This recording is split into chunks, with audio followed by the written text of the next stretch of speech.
another one to take care of, and that's how we do it. Oh, next time, just don't leave your hat in the back of your car in the hot Texas summer. That's one way I'm pretty sure you won't melt your hat. It's lasted over 3 years. Well, that's fair. That's fair. Oh, shit. I hit the live button. Welcome to Between Two Wheels and another episode of 2WheeledLive. Today, Uncle Ken and I are going to be discussing motorcycles because this is a motorcycle channel. Okay, depending on what comments you're reading, in reality, we are a gossip channel that dabbles from time to time in motorcycle entertainment. But today, we're going to dabble slightly more into the motorcycle world.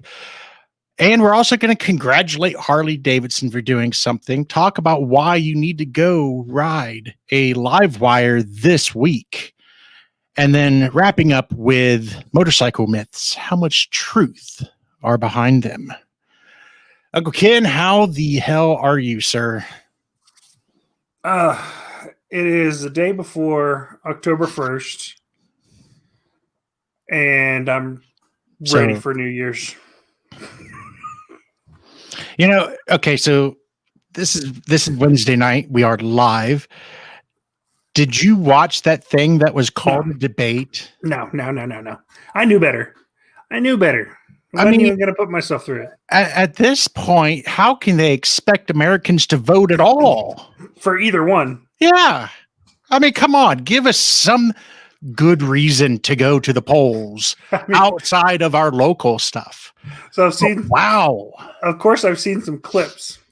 And I love how everyone has always talked about how Trump is not presidential. He does not speak like one of the other 44 presidents. Well, he doesn't sound like the professional, legally speaking elitist. No, he just sounds like a billionaire elitist. That's all. Yeah, he's not a politician. He doesn't talk like a politician. He's not presidential in the way that he acts and talks. But then you have Joe Biden telling him to shut up and calling him a clown and shit. Like, I have to admit that created the comic relief we needed and brought some level of humanity back to the debate. That's the only part that I've seen. I just, I'm never going to get those 90 minutes back. And then, of course, you have to go listen to all the spins. So I have to go to Fox News and listen to their spin, go to CNN, listen to their spin, and then, take all the bullets out of my revolver except for one and give that one a spin. I'm just... They need to outlaw these debates because right now it doesn't help anyone. It doesn't help any American at all. And it's really just a ratings grab. Hey, we have these couple of hours that there's nothing else to put on TV. Let's plop a debate there. I did learn something new. Numbers. I did learn something new thanks to Philip DeFranco. Okay. All right. It's a phrase. It's called Gish Gallop. Gish, Gish, and then gallop like a horse. Okay. And so it is a Gish gallop is a technique used during debating that focuses on overwhelming an opponent with as many arguments as possible without regard for accuracy, strength, or arguments. Well, so I like that. I did watch a fair and balanced review of the fact checking, and they just needed a Google. They just need a Google pad. Let me fact check this real quick because both of them were so full of shit. Oh, they were both moving so fast. The one I love the most, and I am very open about my anti-Trumpism, but you have to give credit where credit is due. But Biden said that Trump got rid of manufacturing jobs. And it's very, and you are scaring me. Hi, Tracy. I see what you type. I miss you. So he actually added manufacturing jobs. And look, again, I dislike the guy as a politician and as a human being, but his administration did do that. You can't take that away from them. So, but again, we're supposed to be a motorcycle channel. Damn it. I'm sorry I brought it up, but damn, of all the shit shows, at least it wasn't Harley. Harley did something good. Harley has taken a step forward in the new age. So after only 117 years, Harley has brought in a woman as the CFO. Now, this is not fact checked, but I believe this is the first woman to hold a traditional chief role at the motor company. So when I say that, I believe one of the descendants of the originators, she may have been like a chief design officer or branding officer, something like that. Not a traditional, your big 3 C levels or big 4 C levels. Yeah. Now, I love it. And look, it's great that they have finally started looking at the whole equality in business thing.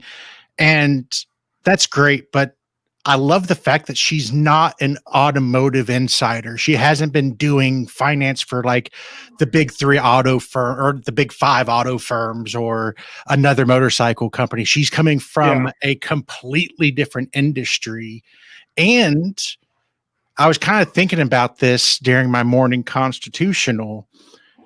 She's coming from an industry where she has to, or that company has to focus on both branding for children and branding for adults. She came from Tyson, from their prepared foods division, where she was one of the CF level folks up there as well. So she's used to outside the box branding and kind of abnormal thought. And let's face it, she's helped revitalize a very boring brand like Tyson Foods. How about Tyson? Sure, but there's nothing sexy about chicken. No, I mean, my freaking 10-pound bag of boneless, skinless chicken breast that I buy from Sam's is, man, it's so awesome. But it's one of those things where I think that having another top C-level person that's not a industry insider coming in, I think it's going to work well. I mean, with Joaquin, I can't pronounce the guy's name, and I'm going to just call him Joaquin until he finally accepts. That's what it looks like. Well, but that's how I typed it. That's probably not even how it's spelled. Oh. But all I need for you to do, Joaquin, is just accept the invitation to do a live interview. I promise I will keep it 100% professional-ish. You know, we have fun, but yeah, just hit reply all. That's all. Just hit reply all and say, yeah, I'd love to do an interview. So yeah, if it's Wokin, it's Joaquin. It is Joaquin until you agree to do the interview. But Gina Gator, you're on mute, bud. But no, I just nodding. Yeah. Mm-hmm. But she seems like her background is phenomenal. Like she's definitely kind of been bred into this, you know, kind of like her pedigree, if you will. But I'm just happy to see that, you know, hopefully with a chief executive and chief financial that's completely out of scope of what is norm, will bring those fresh ideas that won't repeat the mistakes of the past. So that's kind of what I'm hopeful for. I'm very cheerful. I was happy, yes, that it was a woman, but I was happier that it was someone from the outside. I don't know. So Brandon Knott, he asked a good question there. What does she But ride? does she ride? Who cares? I I mean, here's the thing. it's I a very really small thing that matters. no. And in the things that do matter, it is very, very small. It would only make her that much better. It doesn't really take anything away. It would make her that much better if she did ride, or Sure, or but- like her husband or wife or whoever rode, or brother. You know, how connected is she to the motorcycling community outside of work? Well, but let's be realistic. How connected to the motorcycling community is Harley-Davidson motorcycles? I'm just saying, you know, I mean, But- you know, it doesn't take anything away from her. It would only add to her. Okay. I mean, here's the thing. I'm pretty sure every executive at Harley has to go through Rider's Edge and get their license and all that shit because it is good PR. But it's kind of like what Fat Man's saying. If she does a good job, I don't give a shit if she rides a fucking Honda, Little Cub 80 or whatever the hell they're called to work every day. That doesn't mean anything to me. I'm a fan of Harley-Davidson. I'm a fanboy of Harley-Davidson. I want to see them succeed. So I don't care if any of their executives ride. Get rid of the whole Harley culture and start a new culture, one that's, I don't know, more inclusive, more accepting of other people. Start fresh. Hell. Oh yeah. Clean house, get rid of all your C levels except for the 2 that you've just brought in, and start bringing in new blood, and stay the hell away from Silicon Valley people. God, I'm so tired of seeing all these companies that, they're geniuses. They haven't turned a profit. I need all Silicon Valley C level folks to stay the hell away from Harley because, damn it, I can now own their stock. So I need that stock to go up. I have not bought any stock in Harley since being terminated. So, also another positive thing about Harley-Davidson, part of this week, if no one knew, is called Drive Electric Week. And Harley-Davidson is doing their part to kind of drum up the whole EV movement by offering up some freebies for going out and test riding the Livewire. So all those dealerships who said, we don't let anyone test ride the Livewire, now Harley-Davidson is saying, hey, go test the Livewire. Here's your opportunity. We're going to give you some free merch for doing it. Yeah, probably t-shirt. Yeah, it's going to be something stupid and t-shirt or branded. A patch or one of those drawstring bags. Apparently, your wife is doing some fact checking for us. Apparently, there's Julie Anding, right? But that's VP not a CAO. traditional C level position. Well, 2 comments above that, it says Julie Anding, VP and CAO. Chief Accounting Officer, maybe. I don't know. CAO could be something for every different company out there. But CEO, CFO, COO are your 3 traditional C levels. So, okay. So be sure to call your local Harley shop.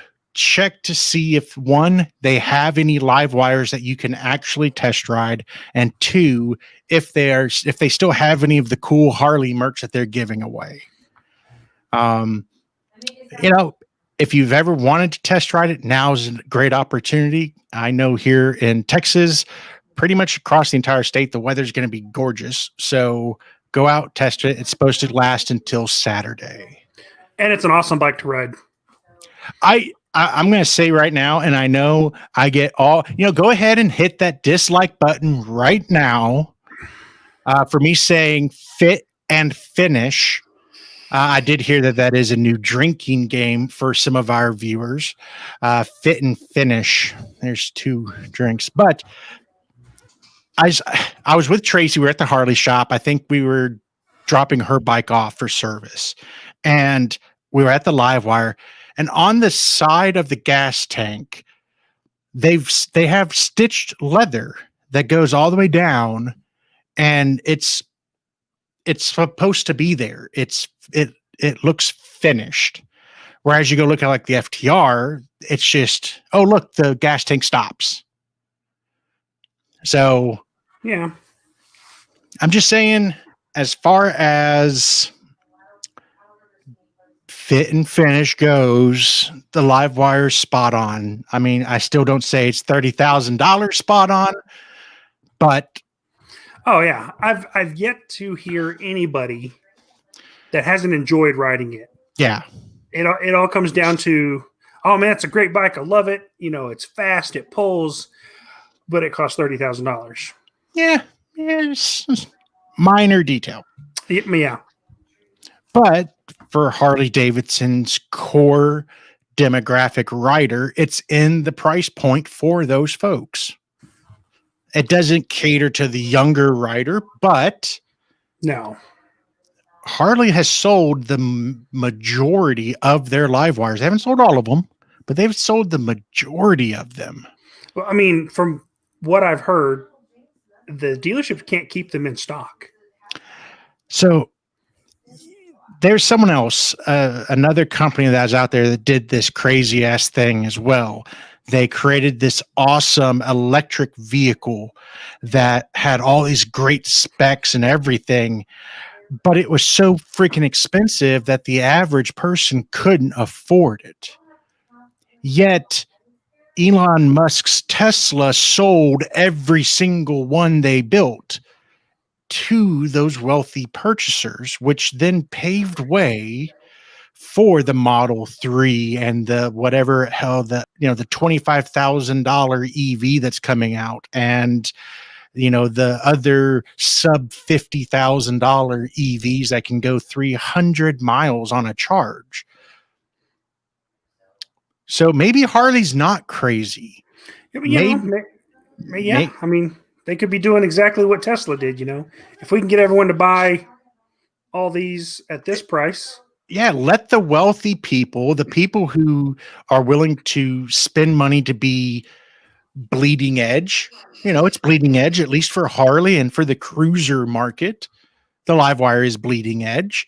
So you're going to have those adopters, and you're going to have the wealthier people who like the status items. So they're going to sell all of them. And then they're going to have enough money to start producing and getting the everyday EV bike out there. Now, I know I am hoping, like, these are wishes. I'm wishing this was Harley's forethought. I'm not saying it was, and I'm pretty sure it probably wasn't, but I hope it works out this way. So let's get off all this craziness. Let's get down to brass tacks here. Let's talk about motorcycle myths. And everyone, you can thank Uncle Ken for coming up with this idea. He brought it to my attention and said, hey, this is what we're going to talk about. You can't argue with that. When an Uncle Ken says this is what we're going to talk about, you kind of listen. And I didn't really have to write anything, so that makes us even better. Well, yeah, I know you're lazy, so I didn't want to put a burden on you. Extremely. Okay, so we have 15 myths plus a bonus myth. Yes, that's 16 myths that we're going to talk about. And we're going to use internet facts. Yeah, 100%. No lies here. 100% internet facts. Yeah. Can't lie. It's the internet. The internet. I learned that.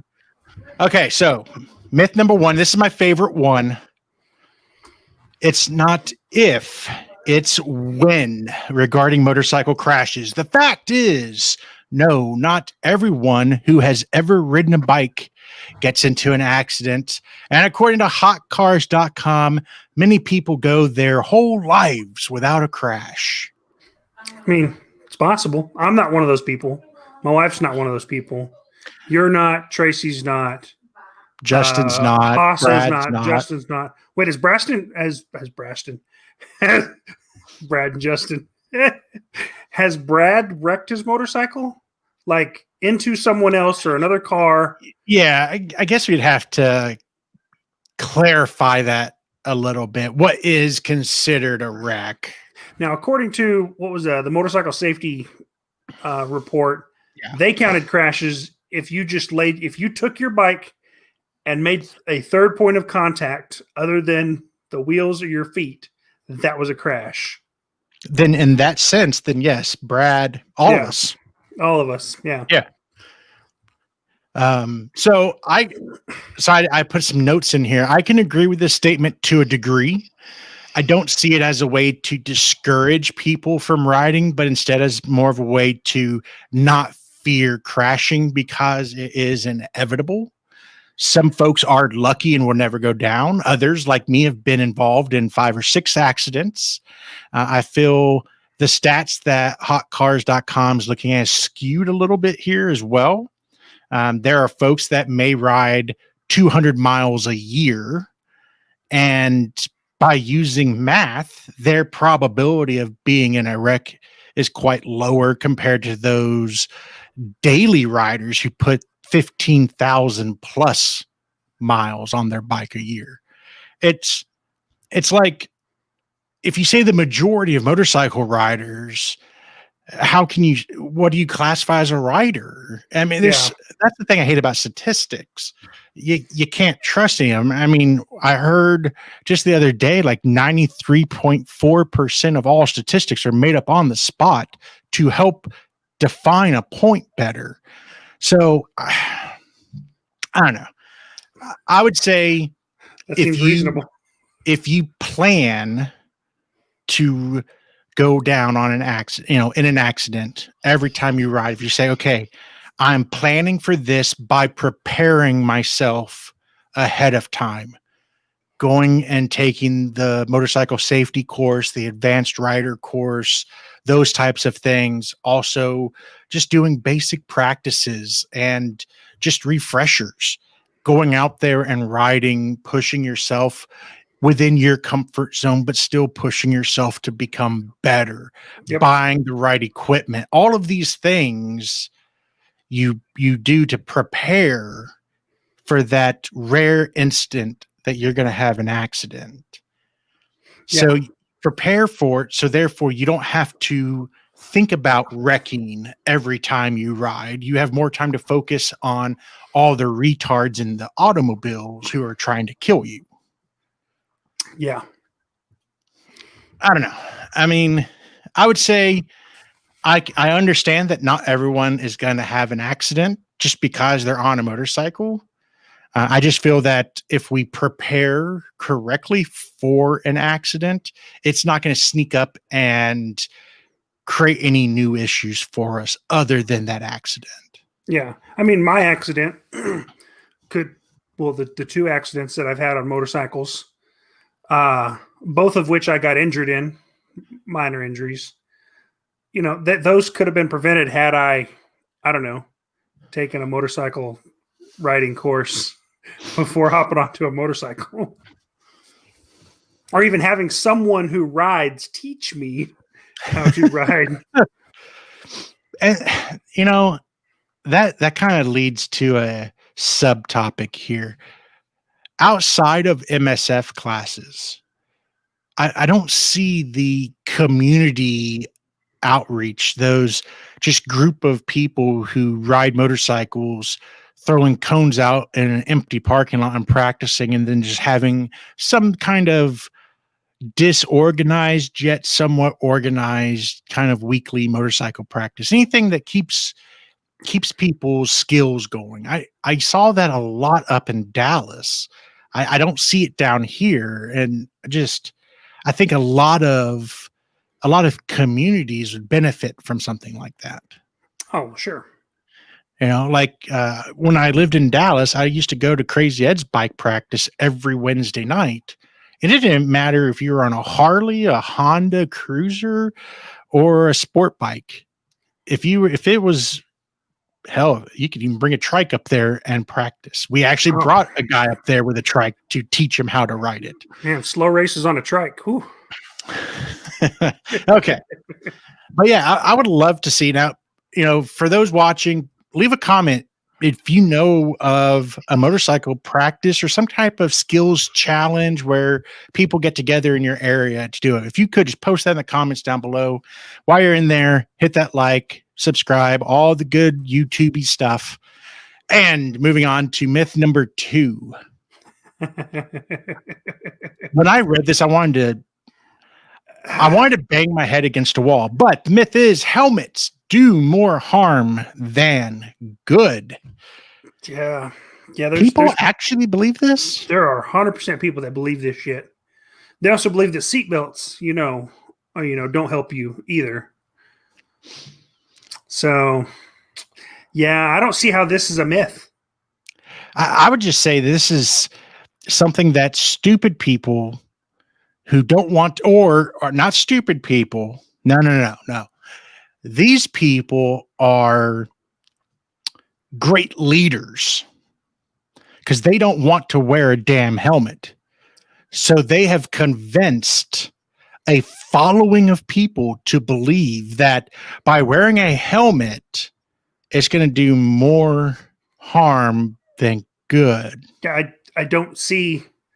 I don't see the logic. There must be some kind of emotion based in this, or maybe spiritual.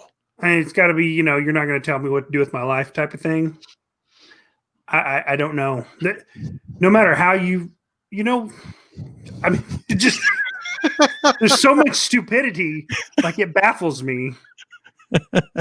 Like, it's a real simple test.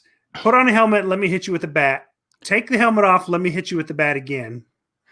I'll even build a rig that uses the same force every time. All right. To smack you in the fucking face. So you tell me what works better. There's another myth here. I'm calling these the Darwin myths. Okay. If you believe these myths, you deserve a Darwin Award. So there's another one that it's going to wreck the internet. Okay, sticking with helmets, though, myth number 3, helmets degrade vision and hearing. Again, what are these people doing? Where are they riding? Like, the only time that I see that a visor is going to give you degraded vision is when you're doing, like, Torx racing, like Justin is, where you need to constantly, clean your visor, or or use the peel-aways or something. Yeah. I mean, even if you're riding in the rain, and you have no helmet on, and say you only have glasses on, you can't fucking see. I see better with my helmet on. I'm not getting pelted in the face with rain. I put my helmet on, and I've got something to block the rain now, and it washes off, Yeah. I mean, I take care of my helmets, and I just lean a little bit higher, let the wind, get my face shield just above the windshield. That is actually what I do, because my windshield works so well at keeping the direct rain off of me that I get mist, just from flying, just the dirty air that actually does hit me. That yes, I lift my head up so it'll blow the water out. Yeah. So.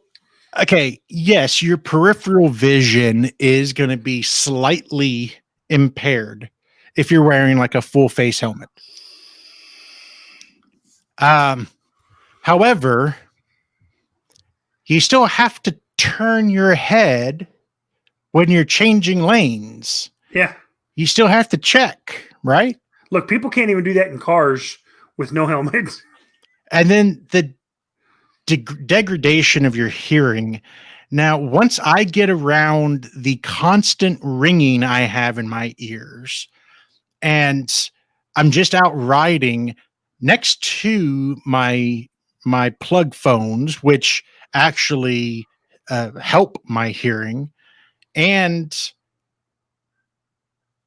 my actual earbuds where I'm jamming out. So I'm not going to blame the helmet. My hearing is degraded because I'm a bagger bro, And if I'm riding by myself, I have my music turned up all the way on the stereo and I have loud exhaust. Both of those things are degrading my hearing significantly more than my helmet. Yeah, I mean, my hearing's shot from guns and jet engine aircraft. Yeah.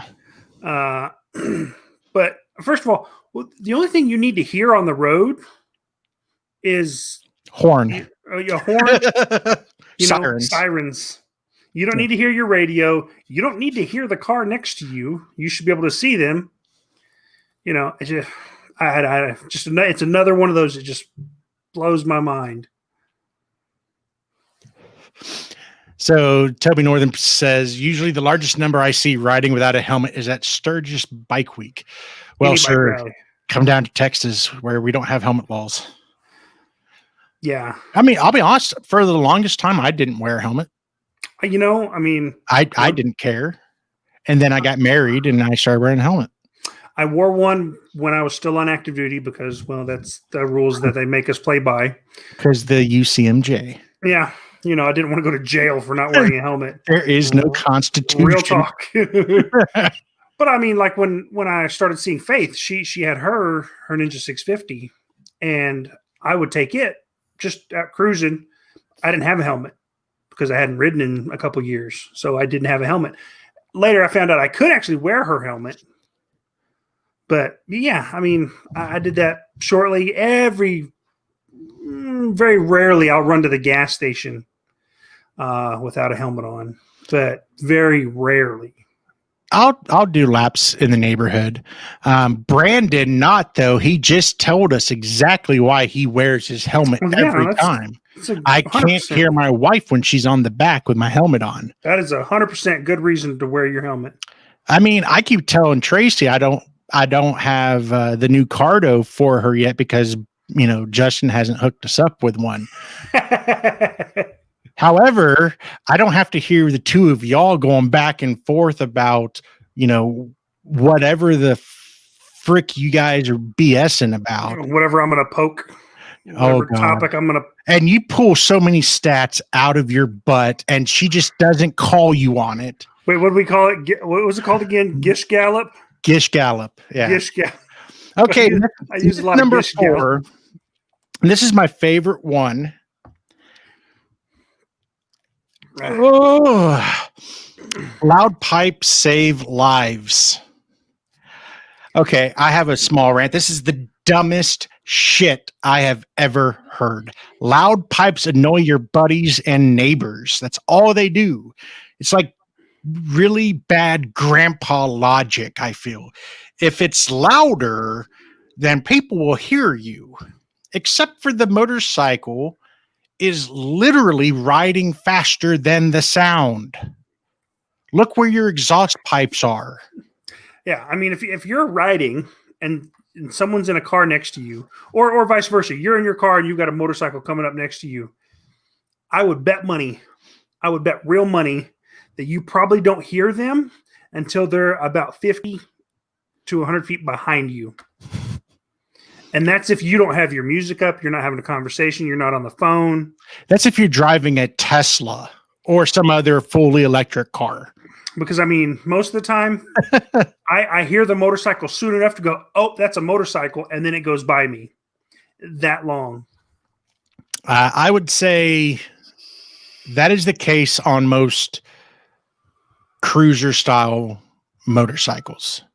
Crotch rockets, sport bikes, I don't hear them until they've passed me, typically. Now, instead of saying loud pipes save lives, you could say loud bikers save lives. And here's a way you can twist this to make it work. Just change your appearance to be extremely loud. Wear a lot of like hyper yellows and oranges and neons and get a whole bunch of reflective tape.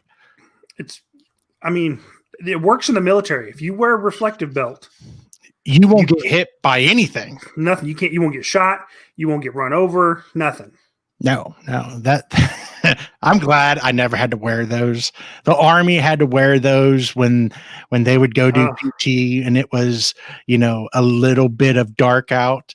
Oh, those things are great. But this is actually science. They proved this, that the brighter, the more reflective you are, Contrasting colors. the more noticeable you are to drivers. So there's something to it.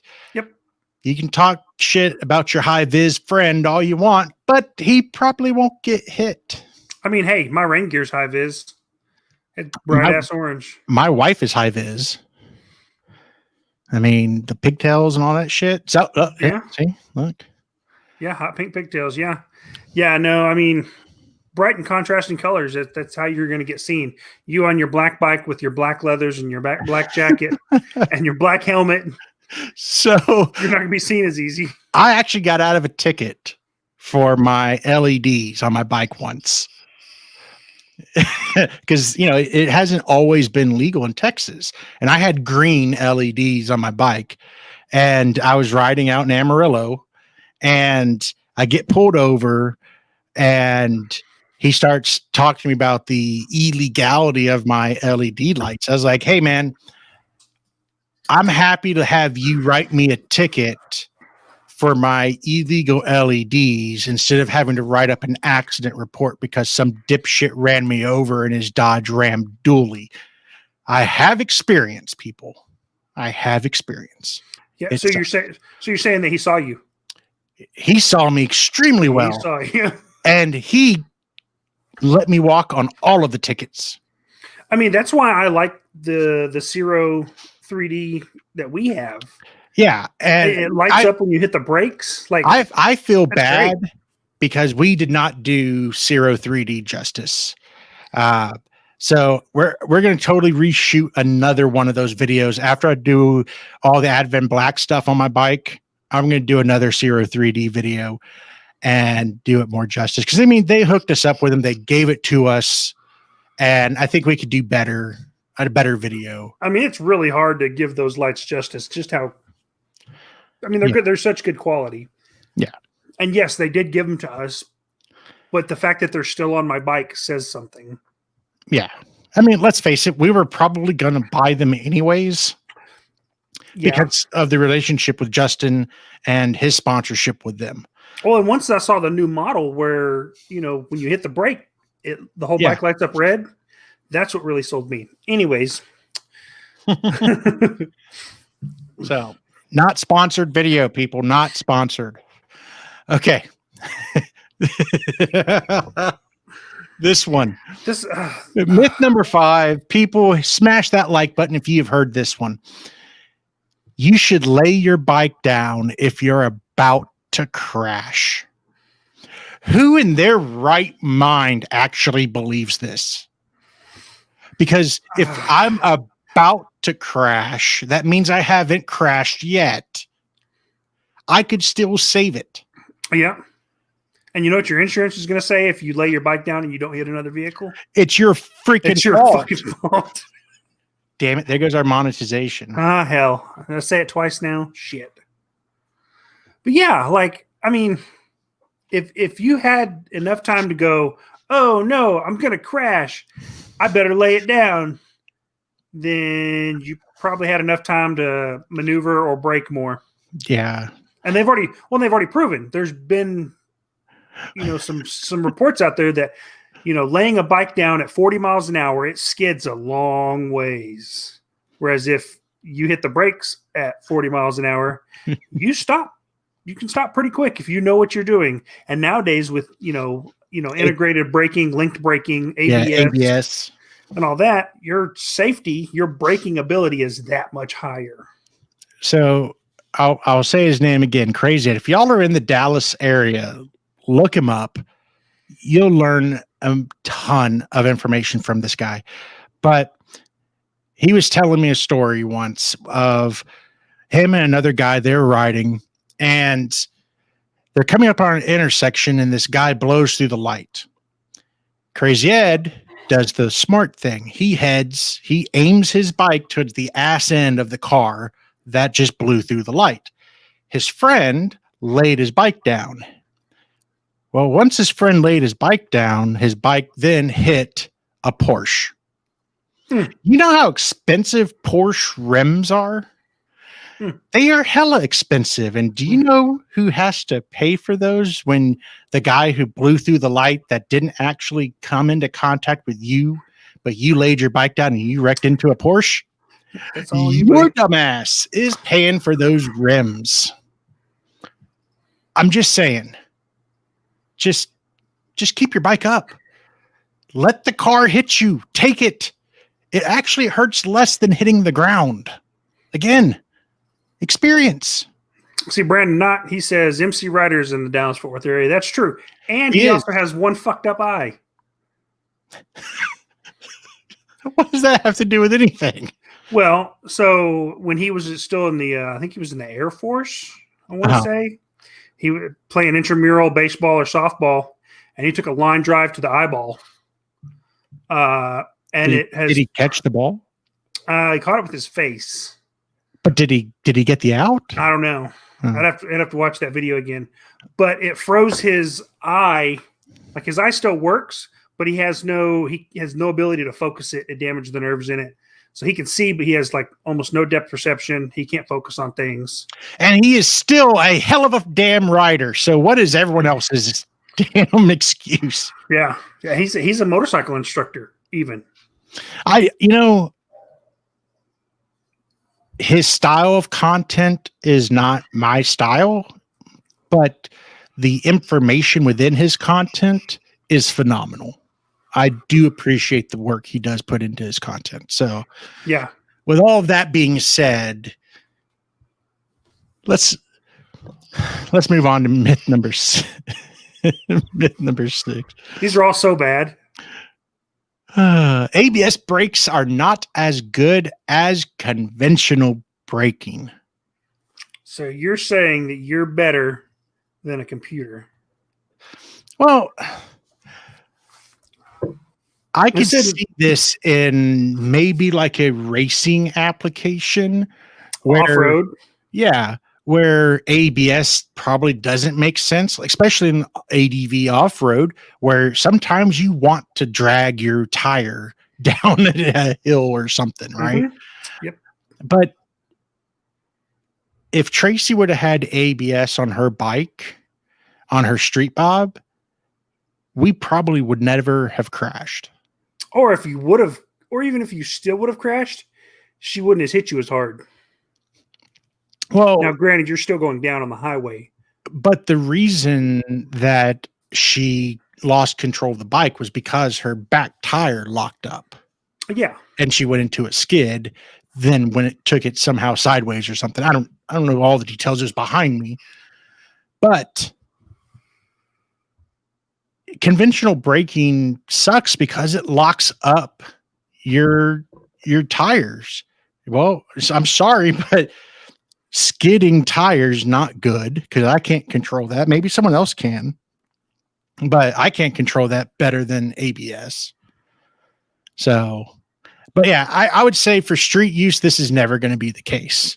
No. Unless you're some phenomenal bike drift expert professional type. I don't even know if that exists. Probably does. Yeah. This one. Okay, I'm not picking on the Gixxer and Busa bros with this one, but I kind of am. Racing tires. And no matter what, it has to do with all racing tires. They are not meant for the street. No, not even a little bit. They're meant for a very specific type of ground with very specific weather conditions. Neither one of those conditions will ever be met on a public road. Yeah. Just if you need race tires, get them put on a set of lightweight wheels and only use them for racing.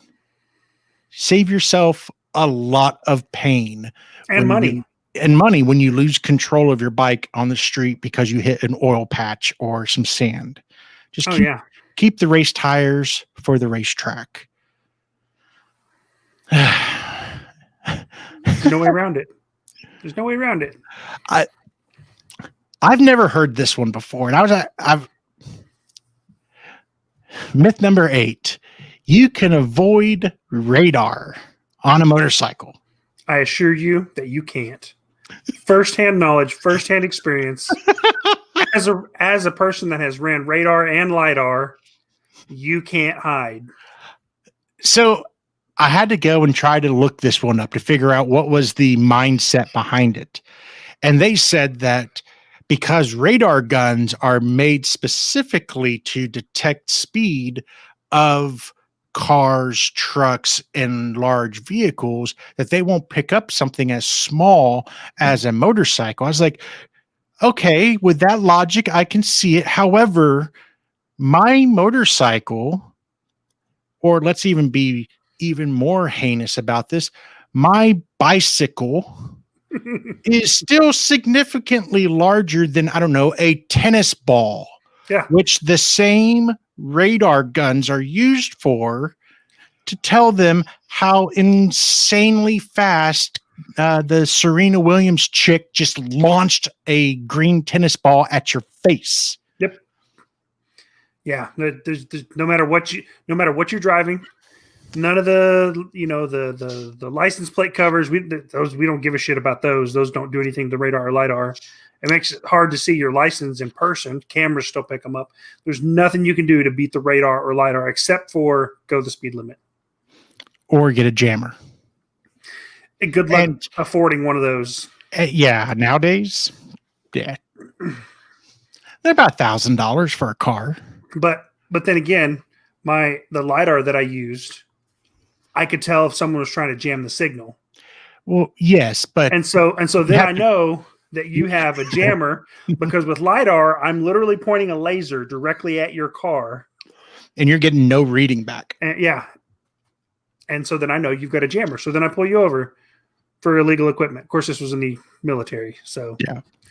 Toby Northern states you can with a matte colored paint job. You know, no, sir. I'm telling you, that is the equivalent. That's the equivalent of saying that, hey, if you wrap up a contraband device and send it through airport security, they won't see it. Okay, well, that part's actually pretty accurate. They're not going to catch. If it's a weapon, they will not catch it. If it is something like, I don't know, your Apple Watch or your iPhone or some other type of electronic device that's clearly meant to be technology, they will rip you a new one for those. But that firearm, that grenade, they don't care about those things. Yeah, let me tell you. So I ran radar and lidar for several years in the military. Had to have like 40 hours of fucking training to be certified on these. The steps to do this is so you pick your road. Okay, I'm going to set up on, I don't know, 1604 here. I know the speed limit in this section is 70 miles an hour because, well, the signs are posted. When we see a car that we think is speeding, that's the first thing we do. We see the car, it looks like it's speeding. And then we as the officer had to estimate what their speed was and be accurate to within 2 miles per hour, up or down. And then we confirmed it with the lidar. So I know in Tennessee, Tennessee Department of Transportation, their guys to pass their test, they had to be right within 2 or 3 miles per hour of the radar gun 8 out of 10 times. Yeah, that was about right. That was Tennessee Department of Transportation, and I think it was also the same ish for the LA County when he was a sheriff. He worked for the sheriff's department out there. So look, you're not going to get out of a ticket unless one, you're not a dick. You can get out of a ticket by number one way to get out of a speeding ticket or any kind of ticket. Don't be a dick. Be polite. So think about it like this. They understand that they just made your day bad, but you have to understand that you caused them to make your day bad. Yep. You cannot be angry at a police officer for pulling your ass over for speeding. You were speeding. Be polite and make sure that you flaunt the fact that you are a veteran of the United States military and that you are a proud card-carrying member of the Concealed Carry Club. And you know, so many police officers are like, hey, you're a nice enough person. You didn't try to bullshit me. You're a veteran. You have a gun. You followed all the procedures. I'm going to let you go. Yeah. So Brandon Knott just asked, he's like, how does one judge that? Experience. I mean, how often are you just driving down the street? You don't know. I mean, you know where you live. So I know that when I get on the access road here, it's 50, and then a quarter mile down the road, it drops to 45. I know already I've driven that enough, and I've driven enough to know that what 50 miles an hour feels like, what 45 feels like, what 70, what 80 feels like. And then you already know what it feels like because you're a driver. Whoa. And then you just estimate, you can look and see, all right, everybody's roughly going the same speed. There's just one guy that's passing everybody. Yeah. He's probably going faster than the speed limit. It just takes, it's practice and experience. You're an experienced driver, so you know what it feels like to go the speed limits. And then you just put that into practice.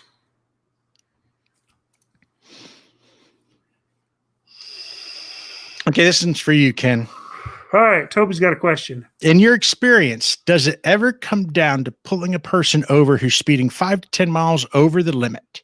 Yes, it's money, but a lawyer can get a speedometer verified to be. All right, so for me, verified enough to be inaccurate enough to get the speeding ticket thrown out.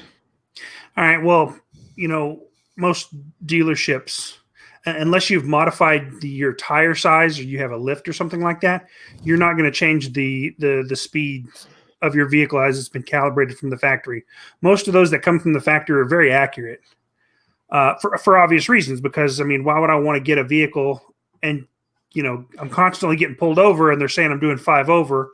Well, then there's something different, something else going on, like the fact that I've got 34-inch tires and I've got a 6-inch lift. That changes things. But first of all, I never pulled anybody over that wasn't doing at least 5 over, unless there were other things I was looking for. That's the key. And most of the officers I know that I was friendly with, they all said we use speeding most of the time as probable cause. Yep, I want to stop you because you were speeding, and then I'm going to see, do you have your insurance? Do you have your registration? Do you have your license? Yeah. Does your car smell like weed? Does it smell like alcohol? Yeah. Do you have any warrants for your arrest? Yeah.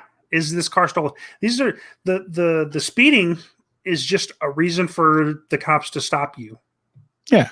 I mean, I got pulled over for doing 84 in a 70, and the cop was going to give me the speeding ticket, but I didn't try to bullshit him. But it came down to my insurance. My insurance company had put the wrong VIN on my card. I didn't catch it, and it didn't match up. So he's like, "Oh, I can't give you a warning for this one." But it's a bullshit ticket. They can't force you to pay it. So here you go. So yeah, I mean, yeah, most cops, if they're pulling you over for speeding, they're looking for something else. And if you're getting pulled over just for a speeding ticket and that's the only ticket you got, chances are you're getting out of it. You could probably get out of it just by showing up to court if you wanted to. I wouldn't pay money to go have someone certify my speedometer unless I had done some modifications to my vehicle that would change that, and so forth. So yeah, back to what we were originally talking about here. You cannot avoid radar or LiDAR just by being on a motorcycle. No, we get you. Yeah. Myth number 9. And I love this myth because I've heard this one for years. Yeah. It's always from old people. But yes. Myth number 9, young riders are the most at-risk riders, young being 18 to 25 years of age. Statistically, this is wrong. Yeah, insert shocked face here. Middle-aged riders, middle-aged according to this article, ages 40 to 55 are actually at more risk of accident. 40% of all rider fatalities in the United States are in the age group of 40 to 55, with the average age of a death of a rider being 42. I say that with so much enthusiasm. It's kind of somber to know that I am 5 years shy of being in my prime, but I kind of feel I've gotten all the good accidents out. I got all those out of my way. I've calmed down my riding a lot more, even though my aggressive riding has probably prevented a significant amount of accidents for me. I don't know. Yeah, and as far as Oh, by the way, something else goes with the statistics. Tracy said, "Woohoo! I beat the age." Those stats are for men. yeah, Women don't have stats because, not as many ride. well, no women ride. Yeah. When was the last time you rode, Tracy? On to the next one. Myth number 10. Moving forward, buy the bikes of your dreams as your first bike. Now, okay. Here's the thing. I say yes. This is a accurate statement for all those people who are saying, well, I want to ride a Harley. My dream motorcycle is a Harley. There's not specific model, but it's a Harley. Or their dream bike is a Honda Goldwing. And it's one of those things where I can't say don't go out and buy your dream bike, because what if you dream small? What if your dream bike is a Softail Standard? Yeah. I mean, That's actually perfect. Well, no, it's not perfect. Get the damn Street Bob, because you get a lot more for that $200. But no, what I'm saying is, if you've never ridden a motorcycle, your first bike probably shouldn't be a Hayabusa or anything in that leader category on sport bikes. See, and I kind of disagree with all this. I would say sport bikes, the engine size matters. I would say a good starter bike for people who want to be more in the sport bike arena. I can't say a 300 is a good bike because I weigh 260 pounds. I don't know a single person that has bought a 300 and kept it for very long. And kept it for more than a year. I would say a 500 or a 600 sport bike's a great starting bike because, one, it goes back to what I think the three of us have always said: get a bike that you can ride today but still grow into. Don't get something that you're going to get and then your skills are going to outgrow it. And, you're on the highway with all your buddies and you can't get 6th gear because you don't have one because you're on a Sportster 883. Yeah, you do miss that gear. It's one of those things where buy the bike that's right for you from both the price perspective and the size perspective, and understand and research the motorcycle. Yeah, and I've always said, as a first bike, if you are mature enough to obviously have the money and the means to, go get your class taken care of, and you can buy a Hayabusa as your first bike, but you have to have that maturity to know that I don't like. Yeah, I have all that bike, but I don't need all that bike. Yeah. I mean, look, I'm man enough to admit a Hayabusa to this day still is one of the scariest bikes I've ever ridden. That's just how it is. It has more capabilities than my skill level will allow me to utilize. Oh, yeah. But I've been riding for 20 years. I've ridden long enough to know where I'm weak and where I'm strong. And going fast in a straight line, I am strong as shit. Going fast around a curvy line, on heavy bikes, I do just fine. On those light, nimbly sport bikes, I scare the shit out of myself. So there's that. So yeah,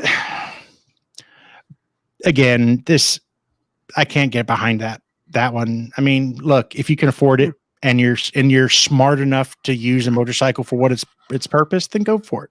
Yeah, and like Toby brought up again, that includes all of your riding gear, all your gear. Wait. I mean, I should be riding flip-flops. I mean, it's your feet, man. I mean, I think they're DOT rated rubber. And it's slip resistant, right? No. Justin and Alicia witnessed how not slip resistant these freaking things were. I think the trash guy saw how not slip resistant these pieces of crap are. This will happen when you spend $5 on flip flops. Smash that dislike button. Okay, myth number 11. Motorcycles are chick magnets. This isn't a myth. This is fact. 100% fact. However, as with all things, you have to take the good with the bad, as in the women that are attracted to your motorcycle may not be the women you are attracted to. Case in point, Tracy will back me up on this.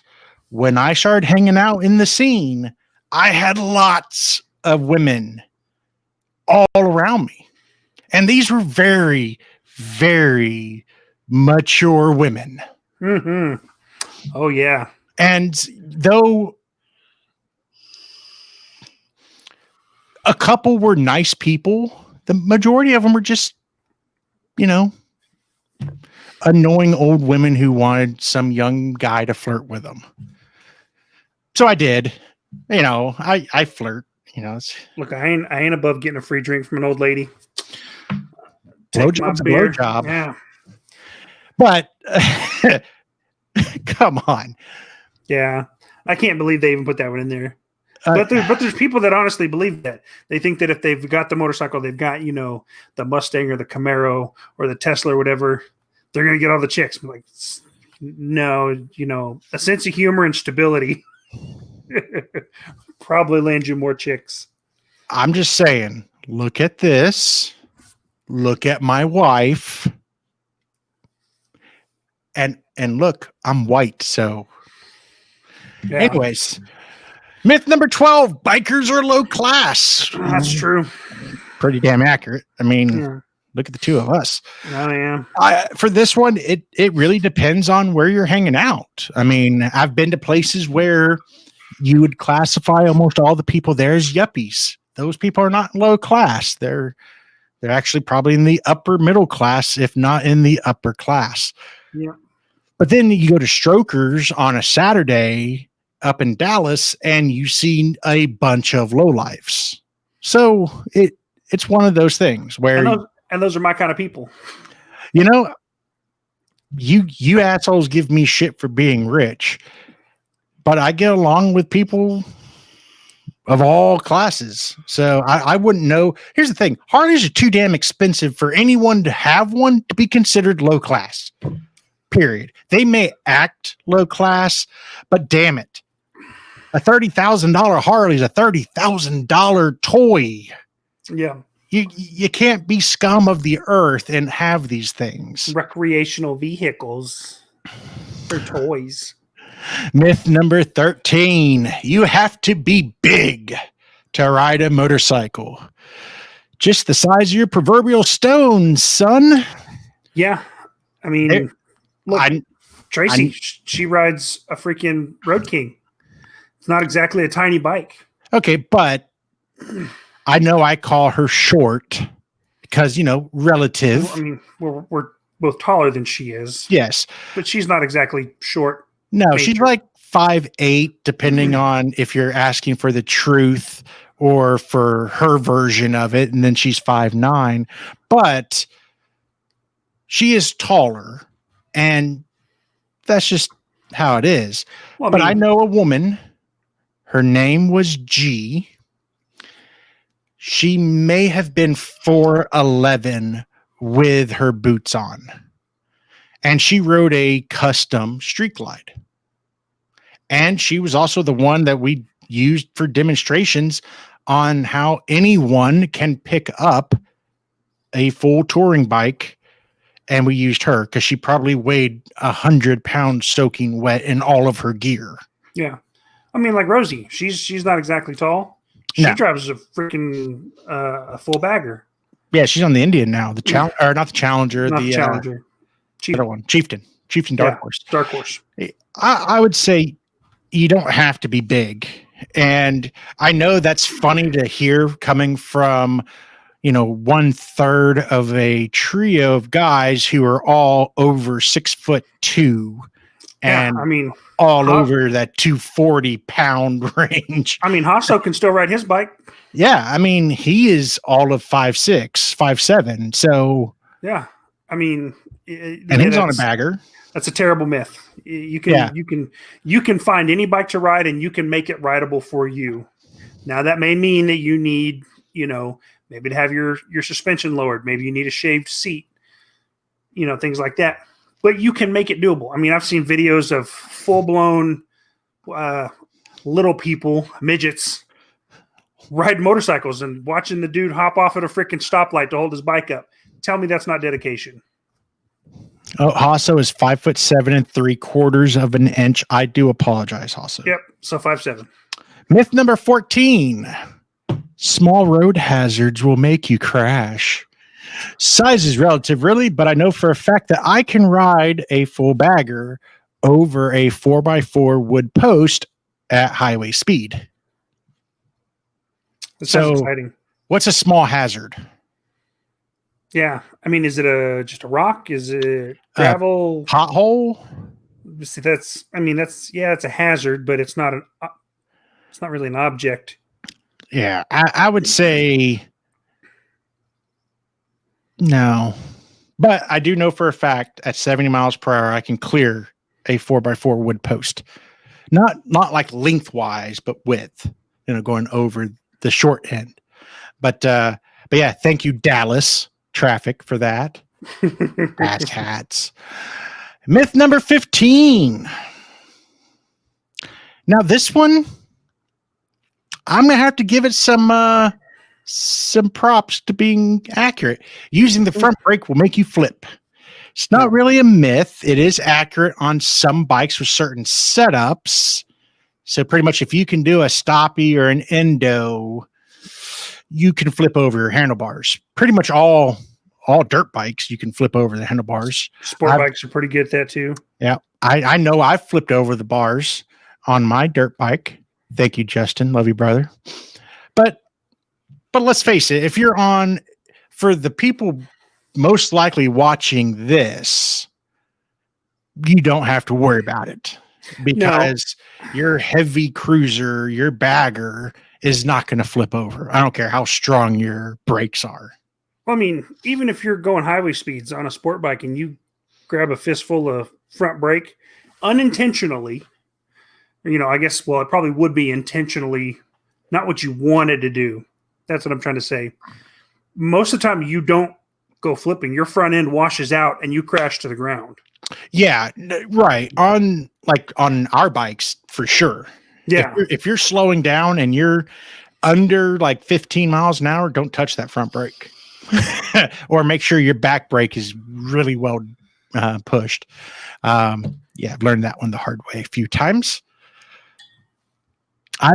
Toby's saying I wrecked an 07 Road Glide. It was totaled out and we used the money to buy a 2010 Road Glide. I couldn't ride it yet and she rode it home for me. From that point on, she wanted a Road Glide. That's a good choice. That's how I picked up Tracy. I was like, hey, come over, watch TV. Then ride Jonathan. You'll never want anything else again. And for our bonus myth,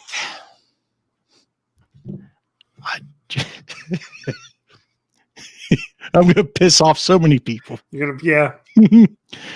It is safer to stay in your own lane versus splitting lanes when it comes to traffic. Hit that like button if you think this is true. Hit that like button if you know for a fact it's false. Either way, we're getting likes. It's all kinds of good. But statistically speaking, lane splitting during heavy traffic situations is actually safer than staying in your lane. Specifically heavy traffic. Specifically heavy traffic. Yes, actual traffic. So like San Antonio, Dallas, Austin, Houston, the state of California, New York City. So all of these places, lane splitting during peak traffic times is statistically safer. Now, to go ahead and add the truth behind this, the study for these statistics were done in the state of California, being the only state where at the time of the study it was 100% legal to split lanes. However, it must be mentioned too that Europe, every country, from what I understand in Europe, pretty much, lane splitting is the law. It's encouraged. It's encouraged. In the Middle East, it is the law. At every stoplight, motorcycles must move up to the front. Yeah. So I'm not saying that it is safer. I'm stating that statistically speaking, it is safer. And I think the only place where it's safer is in the states and those areas where riding and lane splitting has been legal for some time and the driving culture is used to it. Yeah. In Texas, outside of Austin, the majority of drivers do not feel like you are being safe by lane splitting. They feel like you're trying to get one up over them and you're trying to get in front of them. Oh yeah, they think you're riding dangerously, and of course, then you're cutting in line, and you can't do that. But if people were lane splitting during the correct times when lane splitting is supposed to be legal, and if they do so in a safe manner, it's not going to be bad. But let's face it, who does it in a safe manner at the speeds where it's allowed to happen? Fucking Toby. Okay, as long as you're older than 18 to 25, it's much safer to lane split, especially without wearing a helmet and no ABS. Yeah, or reflective gear. Or reflective gear, yeah. Yeah. And flip-flops. Yeah. So, yeah. The only place in the States that I know 100% sure that it's legal is California. Hawaii tried to do, they talked about a version of it where you could ride on the shoulder. Yeah. But or yeah. Like bike lanes or something. Yeah. All right. So, two things for admin. I do appreciate everyone sticking around. We actually went significantly over on this one. So thank you all for hanging out. We are doing live streams starting tonight every other week. Yeah. It's just too damn difficult to come up with content that is one, entertaining, or two, relevant. Yeah, there's so much not happening because of COVID. And I don't want to produce crap. I know, historically speaking and everything, but no, I don't want to put something out there just to get views or just to put a video out. So yeah, Uncle Ken and I 100% agree that let's keep it going every other week, and we'll have more content that's beneficial or more entertaining. Yeah, to where we can at least get closer to our hour mark. That we really like to hit that hour mark. Though our analytics say most of y'all only pay attention for about 19 minutes. Yeah. But hey, all kinds of good. So that's That's the first thing. Second thing, I still owe Toby a t-shirt, but with the new logo, I wanted to get a new logo shirt going, but I wanted to put it out to the Between Two Wheels fans. If any of y'all are good with graphic design and you have an idea that would be a cool t-shirt for us to sell, any money that we make off of that, we will give in your name as a donation to Project Clean Slate for creating it for us. Honestly, all the money was going to go to Project Clean Slate anyways, but this way it's your name attached to it. I noticed Gears and Gadget wasn't here tonight. I wonder if he sold any t-shirts. Well, I know for a fact he sold some stuffs. Yeah. At least 2 stuffs. But yeah, so if anyone out there is into graphic design and wants to do a t-shirt, hit me up at Johnny@Between2Wheels.com. The 2 is spelled out TWO, or Ken at Between2Wheels.com. But yeah, hit us up. Let us know what ideas you have. And if you have some, hey, we are open because you've seen my thumbnails. Yeah, we've seen his thumbnails. So everyone, again, thanks for hanging out. I hope you all have a wonderful weekend. And if you are in the North Texas area this weekend, go hang out at the K River Campgrounds with Adam Sandoval and a boatload of bikers. So be sure to check that out. Thanks, everyone. We love you. Have a great night. Goodbye.